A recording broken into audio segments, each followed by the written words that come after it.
Hello everyone, this is Shalini Sheetal from Shecoders and IT Rourkela, and today we are going to cover object-oriented programming in Python and how exactly it is implemented using classes and objects. We shall be going through all the terms and specifications of OOPS thoroughly, and this shall be the last tutorial in this series, and next we shall be moving into projects and much more interesting things in Python. So to begin with, OOPS stands for Object Oriented Programming. It is available in most of the prominent high level languages like C or Java and Python. And some of the prominent features of OOPS include classes, object, encapsulation, polymorphism, abstraction, data hiding, and inheritance. What these terms mean, we shall be looking at them right now. Yeah. So, in Python, object oriented programming is a programming paradigm that uses objects and classes in programming. It aims to implement real world entities like inheritance, polymorphism, encapsulation, etc. in programming. The primary concept of OOPS is to bind the data and the functions that work on together as a single unit so that no other part of the code can access the same data. So it basically binds all the useful functions and data variables which are closely related to one another inside a single unit so that we can refer to that whenever we need to use that piece of code. So what is a class which comes in handy in OOPS? A class is a collection of objects. It contains the blueprint or the prototype from which objects are being created. It is a logical entity that consists of some attributes and methods. Classes are created by using the keyword class, and attributes are the variables that belong inside a class. They can be functions or data variables also. Attributes are always public and they can be accessed using the dot operator. For example, the syntax would be my class dot my attribute, where my class is the class name and my attribute is the attribute name.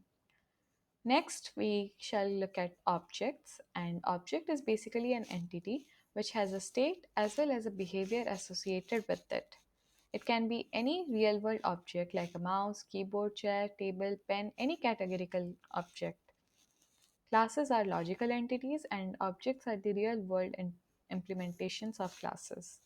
So, in Python, integers, strings, floating point numbers, arrays, dictionaries, everything are objects. More specifically, any single integer or any single string is an object in Python. An object consists of numerous parts or numerous aspects. First one is the state. It is represented by the attributes, which we have already covered, of an object. It also reflects the properties of the same object. Behavior, it is represented by the methods of an object. Methods refer to functions inside a class. So it also reflects the response of an object to other objects as well. The last one is identity. It gives a unique name to an object and enables one object to interact with other objects. Now, numerous objects can be created from the same class, right? So, in order to identify them uniquely, identity is assigned to objects. Every object shall behave differently, although they contain the same attributes, the same properties, but their unique values shall be different. So, another important aspect or concept which is primarily associated with OOPS is inheritance. Inheritance is the capability of one class to derive or inherit the properties of another class. The class that derives properties is called the derived class or the base class, and the class from which the properties are being derived is called the base class or parent class. Now, there are multiple benefits of inheritance. It represents real world relationships. It provides the reusability of code. We don't have to write the same code again and again. It also allows us to add more features to a class without modifying it. Now, suppose there are numerous types of animals cats, dogs, lions, monkeys, but all of them can belong to a single base class called animals, and they would have specified number of properties like number of legs, number of eyes, their family, their group, their species, and ultimately the base classes would be on the derived classes would be the different types of animals which are derived from the animal class. Also, it is transitive in nature. So, if it means that B inherits from another class A, then all the subclasses of B which are inherited from B would naturally inherit from class A as well. So, suppose B is derived from A and C is derived from B, then naturally C also inherits from A. It will also possess the same properties as A. Now, these are the few types of inheritance which we shall be covering. The first one, the most simple one, is single inheritance. It enables a derived class to inherit properties from a single parent class, thus enabling code reusability and the addition of new features to existing code as well. This is the most basic type of inheritance you will ever see. Next comes multiple inheritance. When a class can be derived from more than one base class, all the features of the base class are also added inside the inherited class. So a single class can be derived from multiple classes as well. The next one is multi-level inheritance. As I've already said, inheritance is transitive in nature. So if features of the base class and the derived class are further inherited into the newly derived class as well. It is just like representing a child and grandfather. The father of the child is the son of grandfather, and ultimately the child possesses all the uh, qualities of grandfather as well. Another type of inheritance is hierarchical inheritance. When more than one derived classes are created from a single base class, then in this case, we have a parent base and two child classes, as you can see, child classes, correction, and this type of inheritance is called hierarchical. And the last one is hybrid inheritance. It involves multiple inheritance taking place in a single program. There are different types of inheritance involved in hybrid inheritance. There can be multiple types, like there can be single inheritance, multi-level inheritance, etc. Nextly, we will look at another concept of OOPS, which is polymorphism.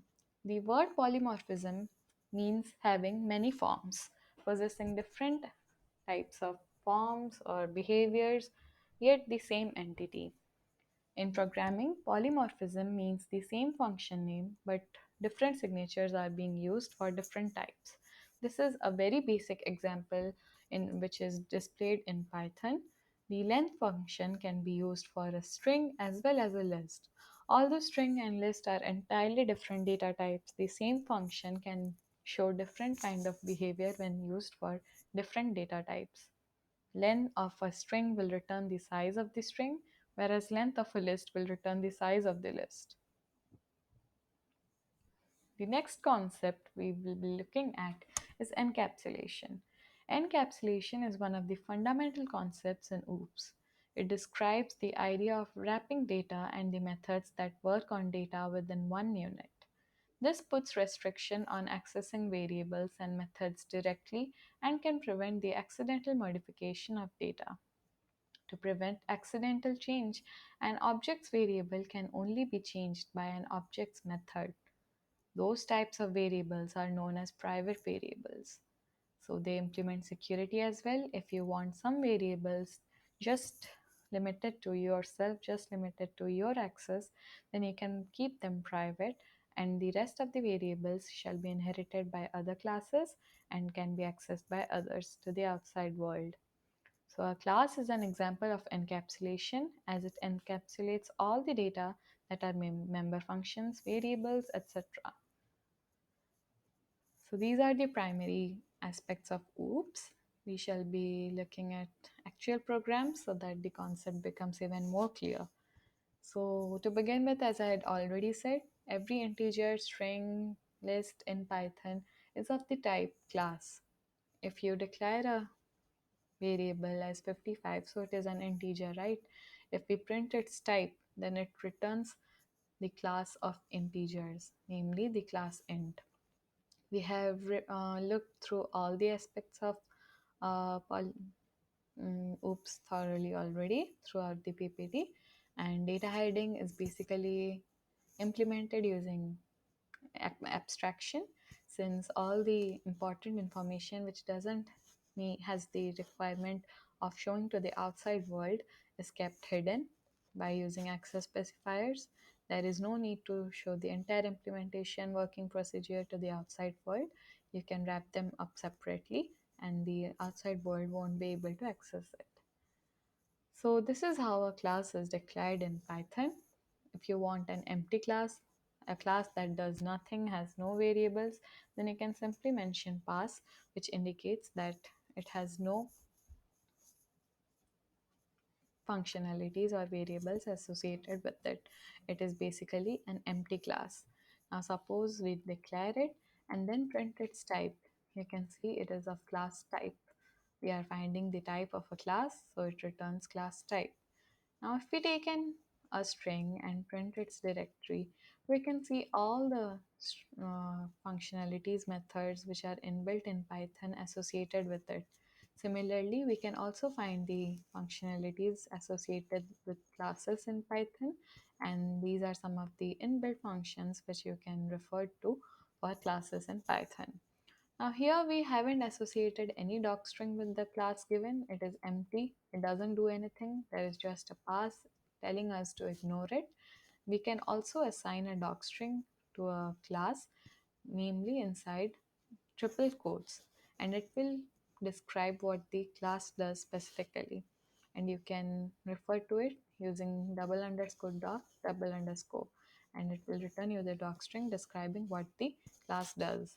Another alternative is to use the question mark with the name of the class name, and it will display you all the necessary details along with the docstring, its type, and all the subclasses if it possesses as well. Nextly, we define a function as hello, which takes on an argument and returns the list form of the argument passed. Now, suppose we pass on Shalini to it, then the string gets converted into a form of a list, and it also possesses a docstring. Functions can also possess docstrings, and as a result, a list is returned. If you refer to the docstring using this keyword, you get this resultant docstring.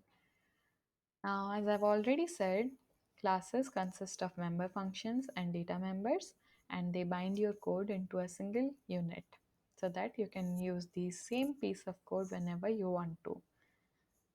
If we define a class, namely robo, and we have three data variables inside it: name, class, roll number. I have taken triple S for class since the class with two S is a keyword, so you can't use that as a variable name. So I have used 3S instead, and I have assigned all the default values as none. And if we print its directory, then you can see all the attributes it possesses, and these are the data variables which have been added at the end, namely class, name, and roll number. Now suppose we want to find out its all the annotations, then you can then you can clearly see that it has name, class, and roll number. And if we want to create an object of that particular class, then this is the proper syntax. You use the class name along with a set of parentheses, and if you check the directory of now the object, these are the same as the attributes which the robo class possessed as well. You can now assign particular values to the objects, particular properties to the objects specifically. If you write object1 dot name, always the dot operator is used with objects. If you want to access one certain property of an object, then you have to use the dot operator. And I have assigned the name to be Shalini, and now if we print its directory, you can see a slight change. Namely, this name field has been added, which wasn't there before. If you check here, right before we had assigned a specific value to the name attribute, there was no name in the list of directory. But now another field comes in, which is name. Similarly, we haven't assigned any value for object 2, so clearly there are no other fields uh, besides the inbuilt functions. And now suppose we assign a name to object 2 as well, then name again comes out. And if we print their values also, you can see these are the values that we had passed. Now this is another class, namely school, which has three data variables as well as three functions. The three data variables are name, class, and roll number, and the functions which the class possesses are get, which assigns one type of data to the passed on object, get one passes on a separate set of values, and the show function is used to display the values. Now I create two objects, namely A and B. I assign the first set of values to A and the second set of values to B.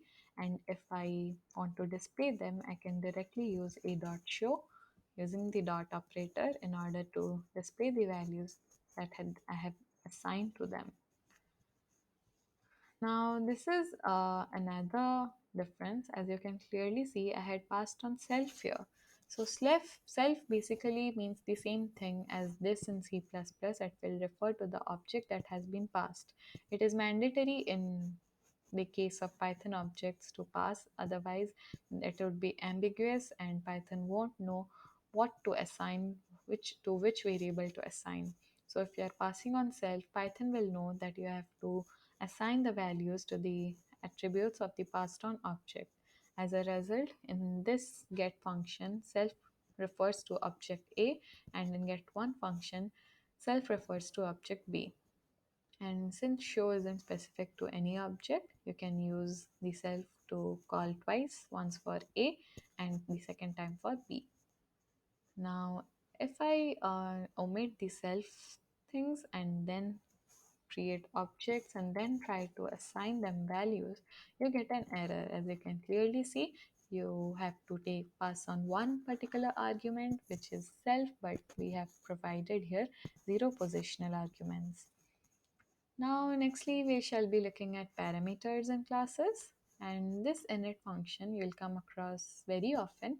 It is used to initialize any particular value or data variable, a certain property or value you want to pass to.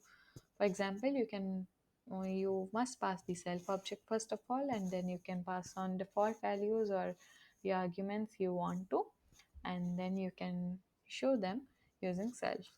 So suppose I have defined here and I create two objects, namely Iron Man and Hulk, and pass on specific properties inside them, then we can also display them in this wise. So you don't have to write separate initializing functions for each object.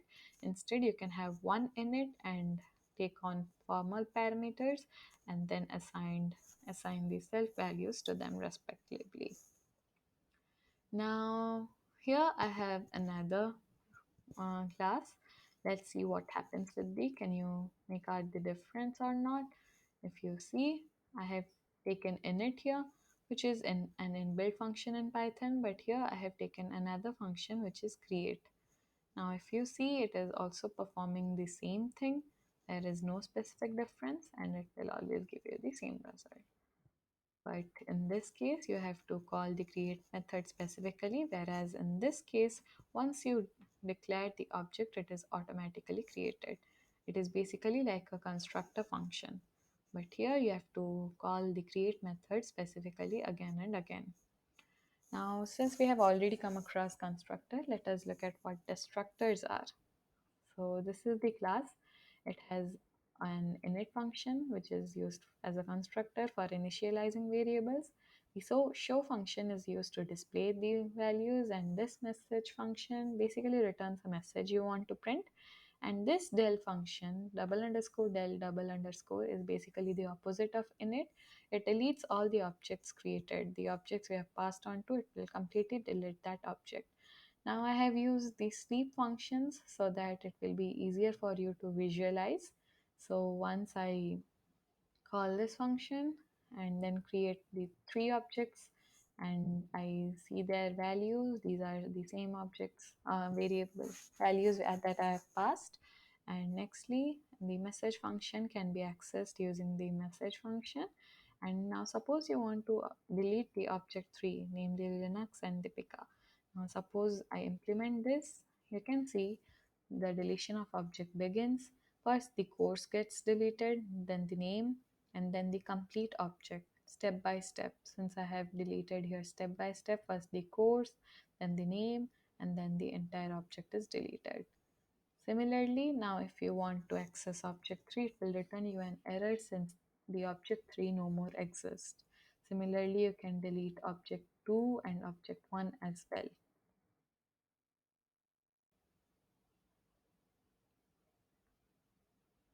Now if you want to access object 1, it has been deleted and there is no object 1 defined anymore. Similarly, you could have also used the del function directly if you want to delete any data variable, the space allocated to any random data variable. You could have used del with that as well. If you print the directory of A now, it will say that A is no more defined. You cannot use that anymore since it has been deleted. Now lastly, you can go through some of the access specifiers in Python, which will help in data abstraction and hiding. And this is how it shall be implemented.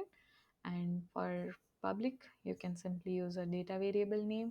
For protected, you have to use a single underscore, and for private, you have to use double underscores. And suppose I define it and then call hello create an object, and then use the show function inside it. It will print all the variables according to that. Now suppose I want to change them, then I pass on the newly made strings to them, and if we see, all of them are changed. But suppose I try to access them outside the class. Remember, this change function is printed or present inside the class, so they will be able to access all the variables inside that private variables as well. But suppose I want to access them outside of the class. Now I change the public variable, then the protected variable, and then the private variable. Now suppose now I display them, then you can see that public and protected variables get changed, but private is not changed. It is still the one that we have passed, and it is not the same as the one which we have taken outside of the class. Now, if we print the directory of that same class, you can see that for the private thing, you have to use this particular value, namely the class name and double underscore the variable name. Suppose here you can see you can access them using that. And suppose we use this one, you can see it refers to the private variable. So OOPS is a very vast concept. You need to go thoroughly through that very deeply, and then only you will be able to wrap it around your head. So go through it and practice more. That is the key to understanding in any programming language. So thank you. Have a great day ahead.